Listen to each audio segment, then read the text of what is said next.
to the Growth Gathering. I'm Jouleen. Hey y'all, I'm Shelbi. We're so glad you're here. This is gonna be a good one. I'm pumped. So today, this is episode 4, and we're calling this bulletproofing your health. How do we do that? Well, so really what it means to bulletproof, we're just securing it. We're living it, right? We've been talking about how we have a why, we live in our why, we protect our why, we walk through it. And so bulletproofing it is really just setting the example. We are the example, and you do it so often and you do it so consistently that it just becomes part of who you are. It's not something where we have to think about being healthy or think about getting the healthy choice. It's just part of who you are. And so that happens through just consistency and time. But really, that's where the bulletproof is. Continuing to lean in to becoming this healthy person where all of a sudden you find yourself in this place where people are looking at you as the example of health. Yeah, I think this almost becomes our superpower. None of us want to ever go and have to lose this weight again. We want to lose it, we want to be done, and we want to live this out forever. Some of it is what we talked about last week, which is living your why and it becoming part of you. But this thing we're talking about today is like a superpower. It becomes your superpower.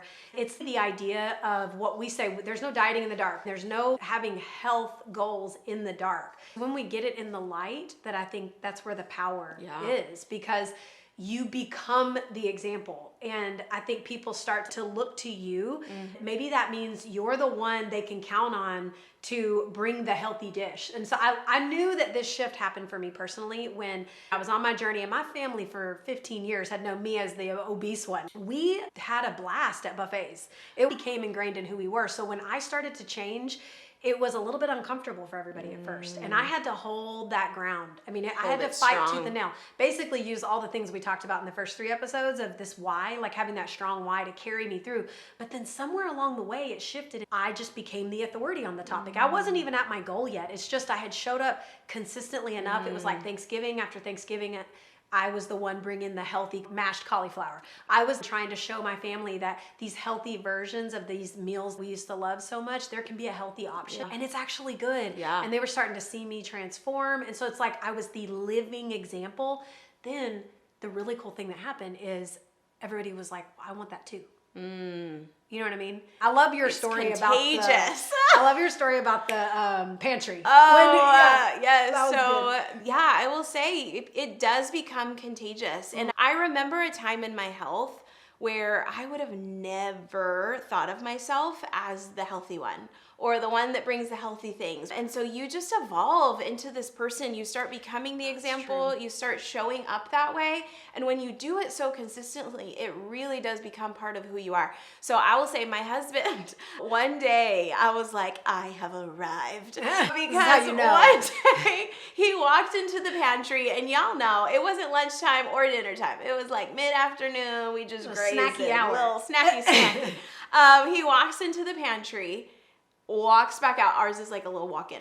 He walks back out. He's like, where is the unhealthy food? I was like, where's all the junk food? We don't have any. He goes, there's nothing here. Oatmeal, protein bars, healthy snacks. You got fruit things for the kids. I was like, that's right. That is right.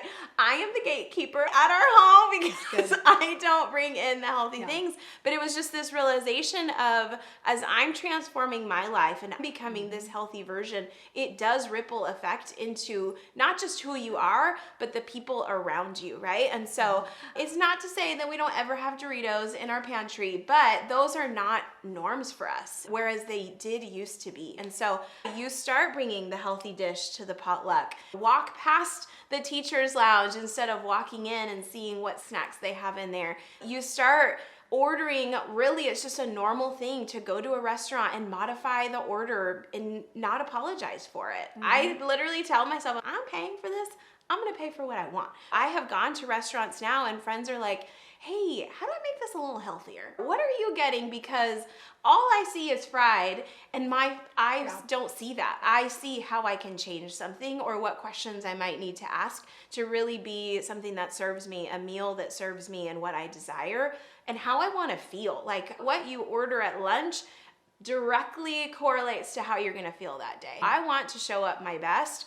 on a regular basis. So I'm ordering to align with that, right? Just setting that example for yourself, but also for others. That's where we bulletproof it for ourselves, as we become this healthy person day after day, leaning into these habits, leaning into these changes, leaning into protecting our why and what it is that we're about. And people don't say it, but they notice your consistency. When we show up consistently and fight for that future version of ourselves, and fight for our why, and fight for that deep gutty thing we just taught about, when people see us fighting for that, it gives them permission to believe that change is possible for them too. Yeah. And so this, like, showing up and living out loud and being consistent, and it isn't just a gift to others, it's actually a gift to ourselves. Yeah. It's what secures our health. It's like this armor that nothing will be able to penetrate, because the more and more we show up and we say it out loud, live it out loud,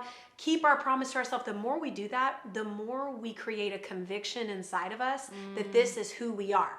At the beginning, it's like, this is who I'm becoming, this is who I want to be. Somewhere, and it's this magical space. I don't know when it is, but if there's a shift after showing up consistently, it just becomes who you are. It's literally living the example. What we know is that research shows someone who lives their journey out loud. So that might be, if you're already a social media poster, it might be, if you're living your life out loud on social media, are you living this part of your life out loud? Yeah. Are you openly saying, look, I am pouring protein in, if this is you, right? If you're not a person that lives their journey out loud, but like, are you talking about this part of your life, that you use protein shakes in your coffee and that's who you are now? Are you the kind of person that orders the grilled nuggets instead of the fried nuggets at Chick-fil-A? Yeah. Are you talking about that too, in addition to the things you're talking about already on social media, the makeup you're using, the whatever? Because whatever we talk about out loud, it is literally proof. It's like the receipts for who we are. And I just think that's really important part of bulletproofing our health is being intentional about talking out loud, whether that's on social media or with your family or at a dinner table. You're owning it. This is who I am. It stops becoming I've got to, it becomes I get to, and it stops being this is who I'm becoming, this is who I am. Yeah. Even if you're not at that point yet, you've grabbed hold of that identity and you're just owning it in your words. Yeah. And so I think that's part of how this becomes our superpower is we decide to take it out of the dark and bring it into the light. Truly. And it's who I am. So good. And talk about it. So good. The reality is a lot of people can lose weight, right? The weight loss aspect is Lord, I've done it. How many times? I've done it 5 times already. Before this time, I done gained and lost it. And this is the first time it's stuck. Yeah. So it's like the weight loss aspect of, let me get 20 pounds off. Let me get 30 pounds off. Bulletproofing is, I'm keeping it off. I'm keeping it off, because it's not just I lose the weight and I go back to this person that I used to be, who stocks the pantry with Doritos and chips and all the junk, right? The Oreos, confessions. This is why Oreos don't come back into my pantry, is because I have bulletproofed my health in a way that I refuse to allow these things of this past unhealthy life, right? Now that, and it's one of those things like, you know too much. Like, I know I've come too far. And I know too much, and I refuse to go back. And so I have to be the person, I get to be the person, I choose to be the person that brings the healthy dish, that orders healthy at the restaurant, that stocks her pantry with healthy things. And I will tell you too, the unhealthy stuff in my pantry is down at the bottom or way up at the top. It is not at eye level, because I don't want to be tempted in my day with things that don't serve me or my goals. That doesn't mean it's 100%. We are not here for perfection, right? This is progress over perfection always.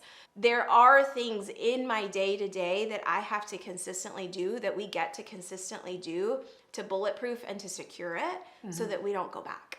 That's what we desire for everybody, is this education of like, okay, I lost 40 pounds, I lost 90 pounds. How do I really live this healthy lifestyle? Living it out loud. It's keeping these habits of protein in your coffee every day, starting your day out with a win, but also being the example for other people of, man, she lost her weight and she kept it off. How often do we get to say that, right? Like, how often do we say that about people? Is she lost it and kept it off? He lost it and kept it off. Not just because he knows what to order at different places, but because he or she really is an example of health and transformation. And so that's actually the reason I decided to coach initially. I heard someone else talking about how I coach because holding someone else accountable to their health holds me accountable to mine. I heard that and it planted a seed in me, and I thought, I'm gonna need that. I was only down 17 pounds at the time, but I sure did think I was skinny. You can tell me nothing in that first month. I was so skinny, y'all. And I was just like, I'm gonna need that. I know I'm gonna need an extra layer of support. And for me, that's why I decided to coach, because I knew if I was helping someone else through their journey, it was gonna make me more accountable to my own. And listen, from a spiritual perspective, this is why I believe we go through trials. It's what scripture tells us. It's like we walk through these things so that we'll know the way. I believe that we go through valleys because we will know the way out. Once you know the way out, you know the route, the pattern, the steps, the secrets. It's our responsibility. Whether you're a coach of other coaches or guide people to a program or encourage them in the right way, I believe it's our responsibility once we've gotten ourselves out of that valley to go right back into the valley and go help out of the trenches. I just think that that's why we do this. Is I just know. Matter of fact, that's actually what we're talking about next week is the hacks to doing this journey. What are some of those tricks and tips that we've learned that actually make it possible to lose weight and keep it off? We're going to talk about some practical tips. That's the kind of thing. It is my duty to share that. It's so good. I just feel so morally obligated to help other people successfully walk through what I know that they're praying about. Yeah. Because I spent 15 years obese. I know that life. I know what it's like to pray every Sunday night that, oh, tomorrow, let this be the one time. I'm going to commit again, and I'm going to start again on Monday, and let this be the one time. Lord, let me help finally figure this thing out. I know that prayer. It's good. And because I found my way through it, I feel morally obligated to go back and help other people do that. And so I think that's how we bulletproof our health. Share it. You got to share it. Here's our challenge for you this week. Identify one way you can intentionally live this out and be an example. Identify and do it intentionally this next week. That might be bringing the healthy thing to the potluck, right? It might mean ordering the healthy option when you're in a social setting at a restaurant and letting others see you. It's a delicate balance. This is not a performance thing. It's more an accountability and being intentional. It's good. So that's the challenge. So come back next week. We're so excited to share our hacks. Like, these are our unhinged hacks, not the connect with your coach and stay with it. Like, those are obvious things to do. Like, these are the true hacks that make it possible. So come back next week. We can't wait to share that with you. But until then, keep growing, keep gathering, and we'll see you soon.